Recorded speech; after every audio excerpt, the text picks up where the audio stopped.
Welcome to Dish and Nutrition Podcast, where we dish on trending nutrition topics, all the while making it easy and fun to understand. I'm your host, Sarah Williams.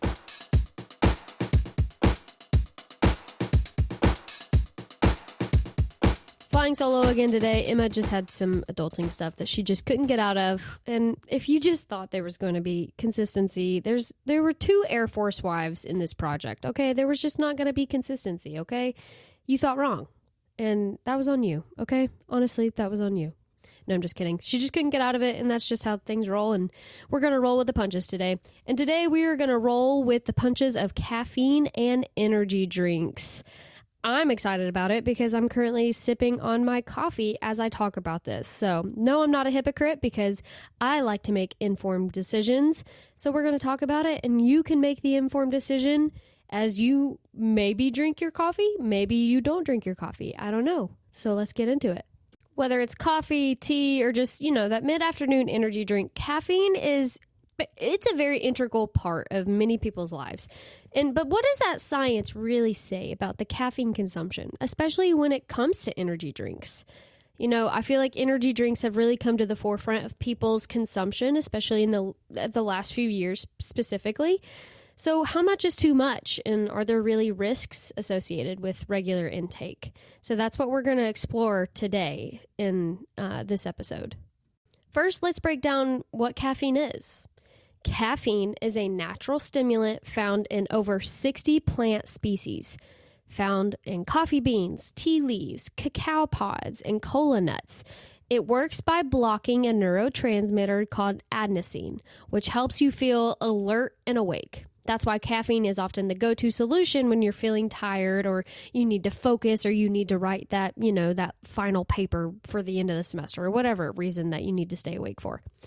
For the general healthy population, and I cannot emphasize this enough for this specific episode because there's a lot of health variation and conditions that are very caffeine sensitive. This is very specific to the general healthy population when I talk about caffeine. So for the general healthy population, moderate caffeine consumption is considered safe. The FDA recommends about 400 milligrams per day, which is roughly about 4-ish cups of coffee. That sounds like a lot at arm's length. 400 is about a lot.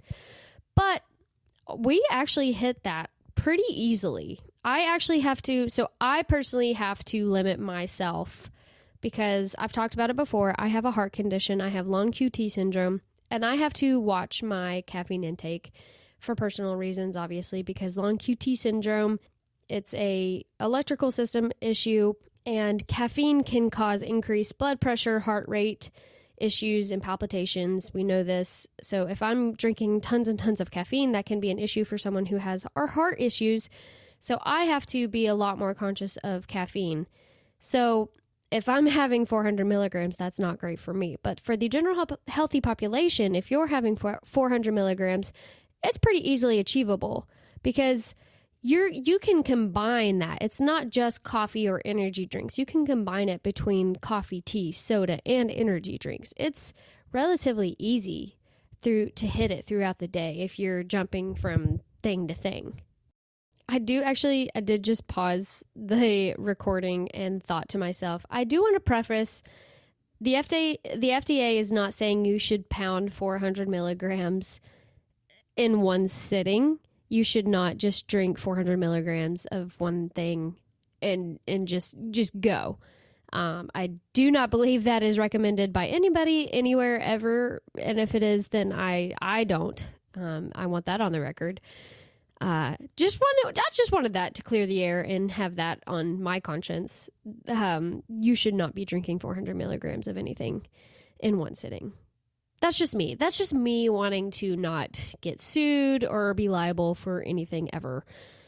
And that's me having heart issues and having read so many articles of, unfortunately, a lot of sports players having chugged like energy drinks before sports events and then unfortunately dropping on the field due to cardiac events related to these sports or related to these energy drinks. Just wanted to give that caveat there. But so how does the caffeine affect your body? We're going to transition a little bit into a physiological transition. So when you consume caffeine, it takes about 15 to 45 minutes to reach peak levels into your bloodstream. And the effects can last anywhere from 4 to 6 hours. So it's funny because I have coffee in the morning and then I'll have like a Diet Coke anywhere from early afternoon. But I will not have anything. I'll try to have nothing with caffeine from after my cutoff is like 2:30 to 3. Because I'm so old. If I have anything after 3, I will be up all night because the effects can last anywhere from 4 to 6 hours. And I like to go to bed at like 8:30, 9. Well, one, because I have a toddler and I just don't know if she's going to sleep at night or not. So I covet my sleep at night. So I have to be very careful. But you have to be very aware of how long these effects can last. And if you're not, you can suffer from these insomniatic, whatever. You can suffer from lack of sleep because you're just suffering from the effects of the caffeine in your bloodstream. And you're just like, what the heck is going on? And it's the caffeine just dancing in your bloodstream, laughing at you because you can't sleep. So while that caffeine is dancing in your bloodstream, here's what's going on. You're getting that alertness and focus. So that caffeine is helping you stay more alert by stimulating your central nervous system, reducing the perception of fatigue. So that is what we call the go-go juice. That is what my husband calls coffee, the go-go juice. So that is why we drink the coffee. That is why we drink it in the morning. That is why it wakes us up and lets us wake up, alertness and focus. It also, the second thing is improved physical performance. Caffeine can enhance athletic performance by increasing adrenaline levels, making it popular among athletes and fitness enthusiasts. So I have seen some people who are going to the gym obviously drink coffee or energy drinks to boost their performance and enhance their athletic performance, in hopes to hit a PR or, just do their best within the gym. And thirdly, mood boosting. Some studies suggest that caffeine can enhance mood and may even lower the risk of depression in moderate doses. I, for one, anecdotally am someone can attest. Thank the Lord. It enhances my mood and lowers my risks for depression in the morning. I am a better person by and by. When I have my coffee. No, but I would believe that. I would believe that, and I have talked to people and have seen the evidence that I would believe that it would be a mood boosting substance. And I thank the Lord every day for my coffee. And I also thank the Lord that he made it possible that scientists made creamer. Because if we're being honest, and if you're someone who enjoys black coffee, I am jealous of you, and I think you're probably a superior human being, and you would survive a zombie apocalypse past me, obviously, because if I don't have, I don't want to drink hot bean juice just on the regular day to day, but I like to enjoy hot creamer water, if you will, and I like for it to taste like pumpkin spice. And I enjoy that, and I'm glad scientists found a way to make it taste like that. And that's all I'm going to say on that. And I don't think it's stupid, and I don't think it's silly, and I don't think we should shame people for wanting their hot bean water to taste like that.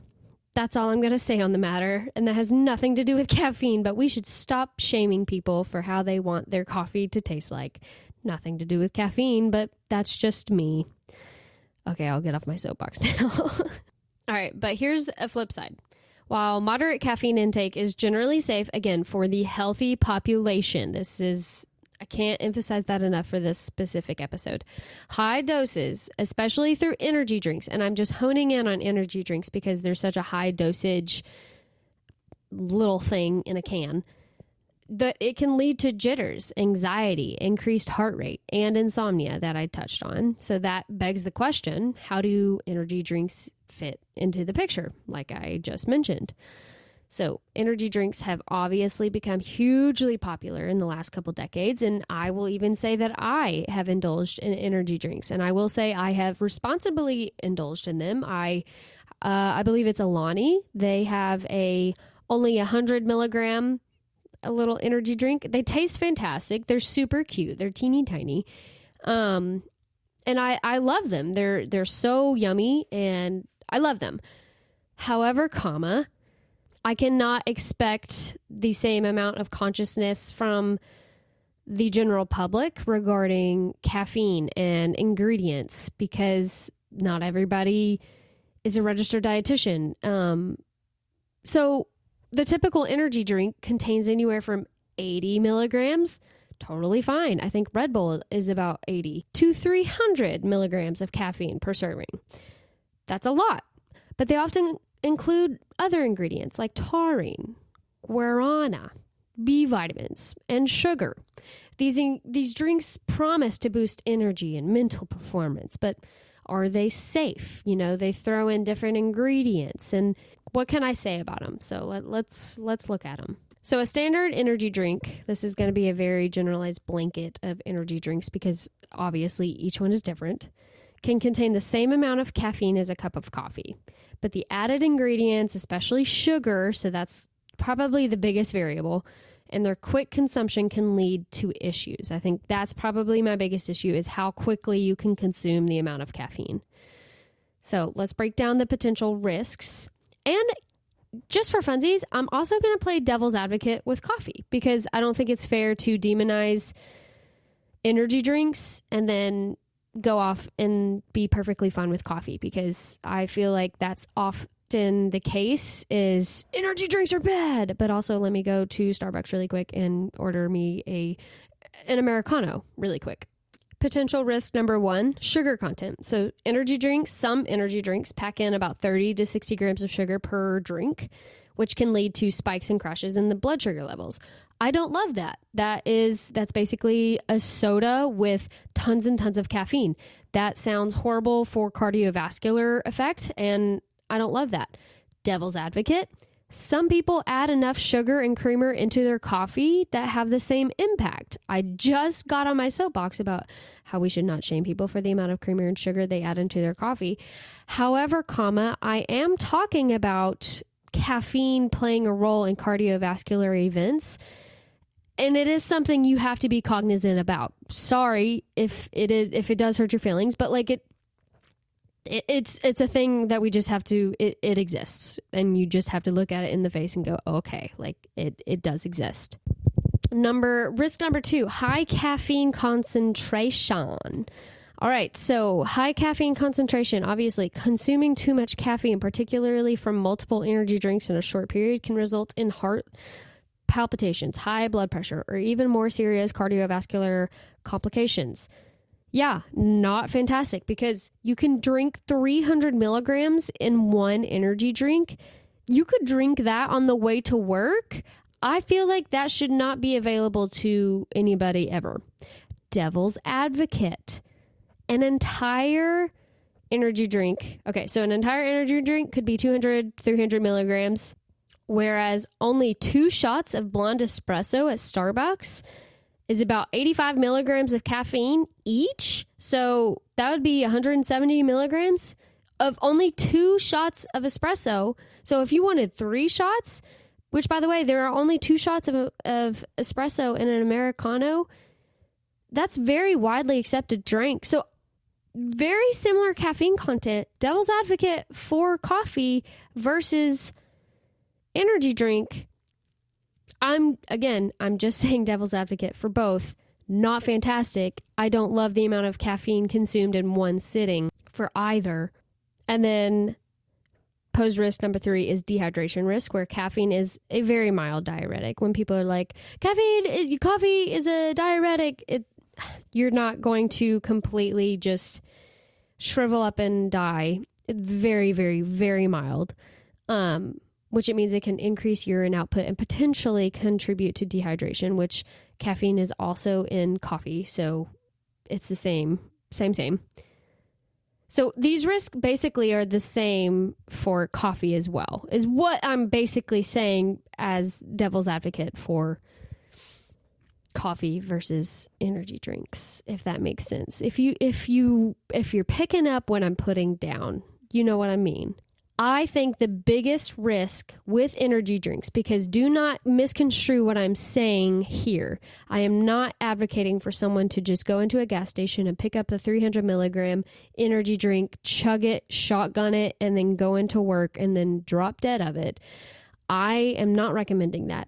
I am saying that coffee could be just as potentially dangerous if drank in the same amount. Because do you know what I mean? If the caffeine consumption is drank in the same amount, it's all about the same amount of caffeine consumption. You just have to monitor. You just have to be an adult and monitor what you are drinking, honestly, at the end of the day. A little harsh, but honestly, at the end of the day, we just got to be a little bit mature and monitor what we're drinking when it has to come to heart health. It's not something to just be willy-nilly, specifically for those who do have conditions. I'm a little bit more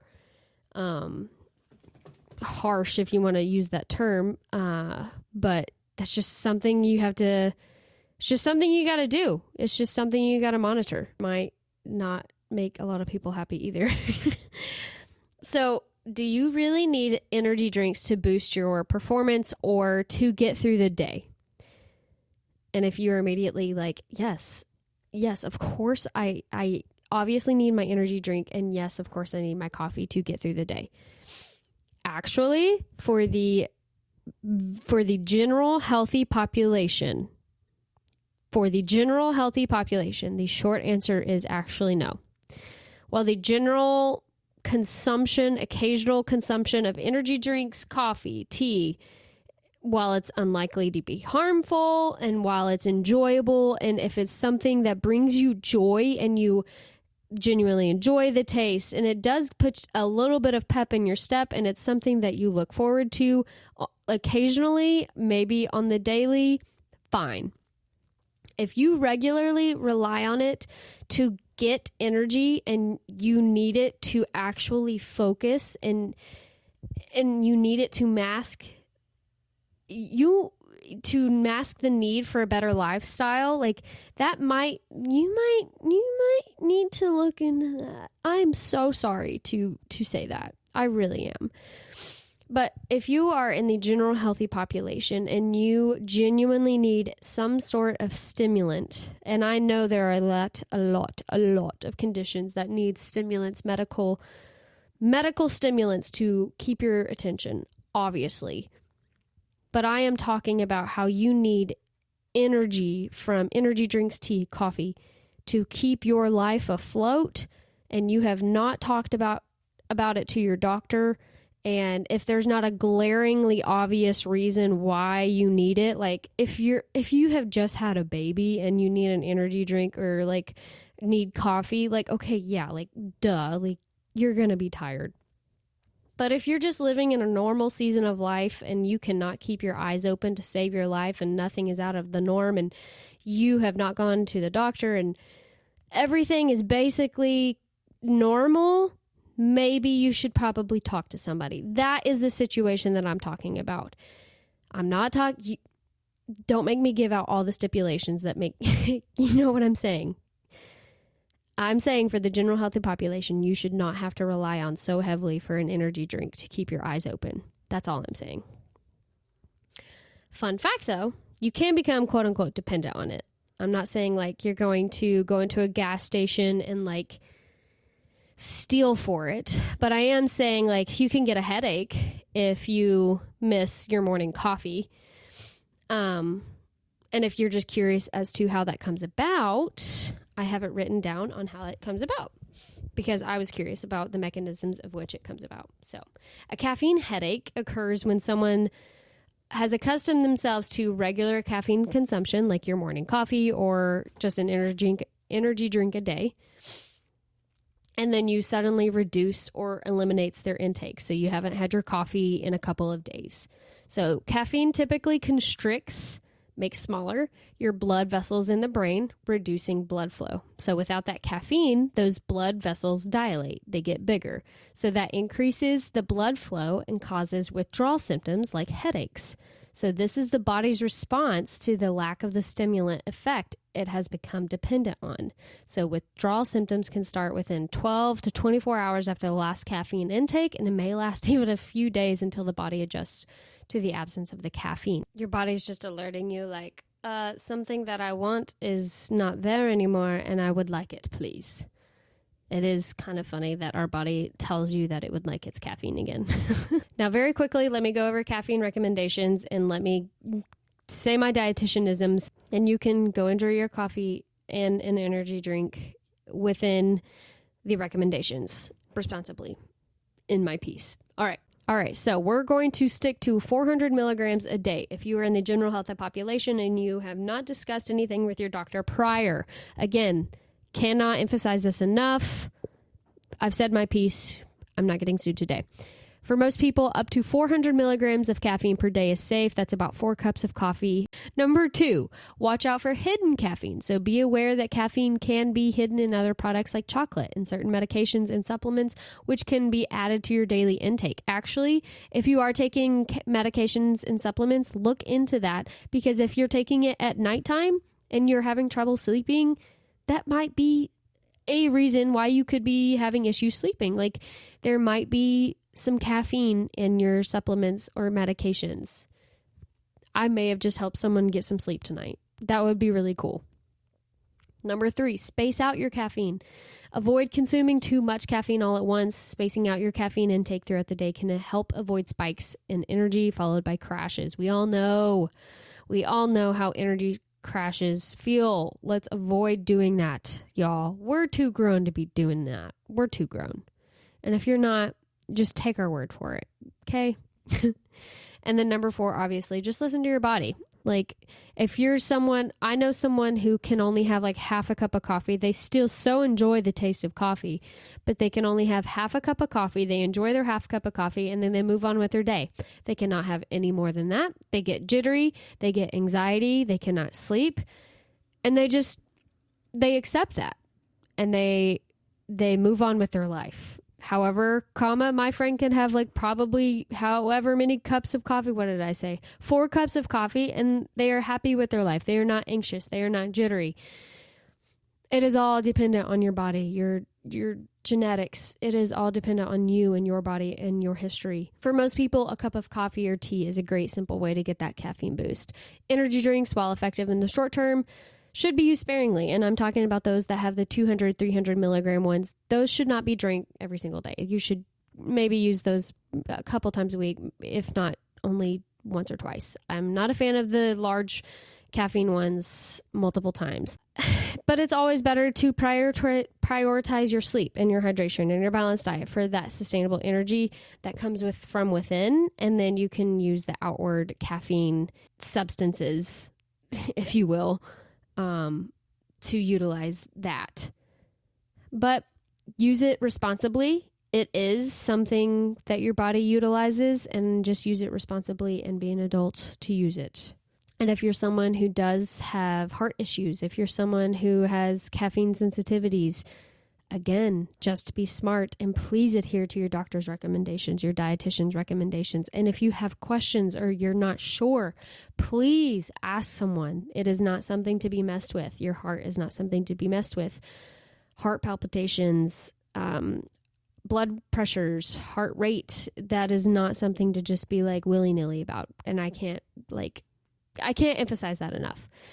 However, I do hope this was informational, and I am going to finish my coffee, my pumpkin spice coffee, responsibly, and I'm going to enjoy it.